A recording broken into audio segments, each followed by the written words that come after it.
À ce moment, toute autre parole au monde était superflue. Seule la formule éculée du pasteur avait un sens, et je voulais m'y raccrocher. Repos et paix, ce qu'Anna obtenait enfin, et que je réclamais moi aussi. Anna et moi en étions arrivés à un tel degré d'attachement fusionnel qu'une nuit de coupure de courant, de faim à peine calmée, de nervosité et de chaleur, comme si je ne faisais que suivre une impulsion naturelle, je me mis à lui raconter l'histoire de mes rencontres, 14 ans auparavant, avec ce personnage que du jour où je fis sa connaissance, j'avais toujours appelé l'homme qui aimait les chiens. Esta es una novela que... Dans ce roman, j'ai décidé de prendre un risque. En la cual yo decidí asumir un riesgo, porque iba a escribir de una historia que... J'allais écrire une histoire dont 95% appartenait au passé. Pertenecía al pasado, pero había un 5%, les 5% restants, et de façon absolument capitale, appartiennent à la vie de Cuba aujourd'hui.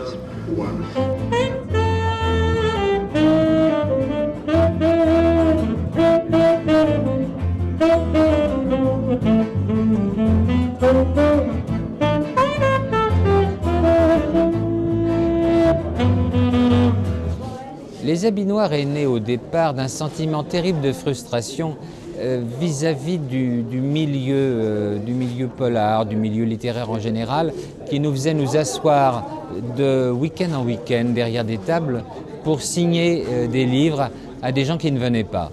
Donc nous nous sommes lassés au fil du temps et on s'est dit pourquoi ne pas envisager autre chose? Et en envisageant, c'est amusant. C'est un jeune réfugié libyen que je protège. Merci mon lapin. Donc, oui, et donc en fait on s'est dit pourquoi ne pas faire autre chose plutôt que de nous asseoir justement et de signer à les gens. Pourquoi ne pas imaginer des expériences transverses avec des dessinateurs, des cinéastes, des musiciens, et de faire plutôt du spectacle en quelque sorte, mais d'une façon beaucoup plus, ludique qu'on peut l'imaginer. Donc en fait on se retrouve à différents moments et selon nos inspirations, selon ce qu'on a envie de faire, autour comme aujourd'hui, de Leonardo Padura par exemple. Mais enfin on peut se réunir pour autre chose, on peut faire des créations, on peut faire des lectures et nous nous transportons comme ça d'arrondissement en arrondissement, de ville en ville, de banlieue en banlieue, toujours le cœur en flamme pour porter la bonne parole du noir, n'est-ce pas? Même que c'est lourd, c'est incroyable. Je l'ai dit au prof, c'est pas moral. Trimballer ce genre de cartable, c'est pas bon pour le vertébral. Mais c'est plus fort que lui, c'est sûr.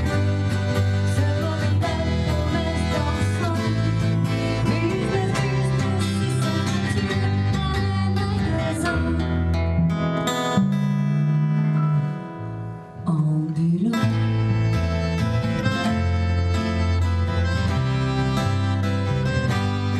Je voudrais parler un peu de la littérature d'une manière un peu différente, parce que c'est vrai que cette littérature est quand même très représentée, quoi qu'on pense, très représentée, mais nous, on voudrait dépasser un peu le côté débat, questions-réponses, et donc on essaie, il y a ça aussi, hein. On interviewe des gens, mais il y a d'autres choses autour, et puis tout ce qui se passe autour vient de la volonté, l'acceptation des gens qui le font. Donc on tourne autour de Padura. Mais tourner autour de Padura, pour nous, c'était surtout boire des coups, faire des punchs, faire de la musique, inviter Joe, tout ça quoi. C'était un peu l'occasion de tourner autour d'un auteur. Et d'inviter d'autres auteurs, comme Patrick Barr, Véronique Ovaldé, et compagnie. Donc, on peut faire ça. Mais nous, on voudrait quand même sortir un peu de ce côté débat et compagnie, qu'on est tout à fait capable de faire ailleurs et d'une manière agréable. Mais on a un peu tourné autour. L'intérêt de la journée au point éphémère, C'est assez simple, en fin de compte, c'est de faire se rencontrer un lectorat et des auteurs qui ne se connaissent pas autour d'un thème qui était l'Amérique latine, ce qui permettait aux personnes d'intervenir, d'aborder des sujets assez inhabituels et inclassables. En même temps, plutôt que de le faire dans une librairie ou dans un salon classique de la littérature, dans un endroit comme le Point éphémère à Paris, c'était plutôt une très bonne idée, ce qui a permis quand même de faire venir plusieurs dizaines de personnes, qui a permis aux gens de s'exprimer, de se rencontrer, de parler littérature, d'acheter des livres, de découvrir des univers et de boire des verres. Alors mon rapport au roman noir en qualité de libraire est assez simple. C'est que j'ai toujours considéré dans une librairie généraliste comme la mienne, qui a une tendance littéraire, c'est-à-dire le roman dit classique ou autre. J'ai aussi les sciences humaines, de la BD, de librairie jeunesse.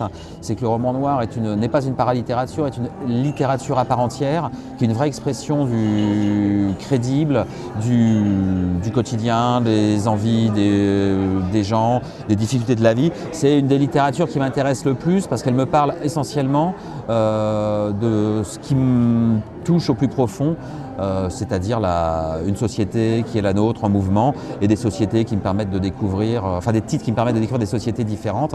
Patrick Barre, cet après-midi, en a très bien parlé justement. Je trouve qu'il a un regard aussi très intéressant sur le réel.